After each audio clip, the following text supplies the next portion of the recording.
What's up, everybody? Today, I'm going to take you on a peaceful and serene walking tour of downtown Knoxville and, more importantly, the river. And we're going to get started right now.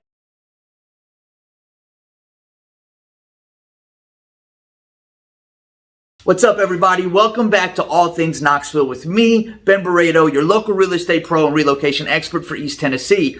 Listen, before we get started, remember to hit the like button and hit the subscribe button because it helps out my channel. And as always, if you need a real estate agent, if you need some advice, answers, direction, if you're thinking of relocating, thinking of buying, selling, or investing in real estate, give me a call. I'd love to help you out. With that said, what I'm going to do today is I got my wife to shoot another video of she likes to go on walks as she's working. And so she recorded some video footage of her walking from Gay Street, which is in another video tour I did. And you can watch that by clicking right here. And then she basically walked to the river and walked along the river. So basically what you're going to see is the downtown Tennessee River walkway on the north side of the river. And hopefully you enjoy it. It's a great place to take your family, to hang out, to go for a jog. And I think one of the failures that Knoxville does is it doesn't highlight this feature enough, and they don't make it accessible enough to everyday people that, come to Knoxville. We're right along the Tennessee River, runs right through the middle of downtown Knoxville, and we've got a boating dock down there and all kind of things you can do. So check out the video. I hope you enjoy it. I'm going to be done talking until the end. And in the meantime, enjoy the video. As you can see, I'm not using a script in this video.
All right, so I hope you found that entertaining. I hope you found the river walk beautiful. It was a nice day for her to shoot that video, and I really appreciate her helping me out. As always, if you need anything, give me a call. Thanks so much for watching, and if I don't see you until 2022, Merry Christmas and Happy New Year. Talk to you later. Bye.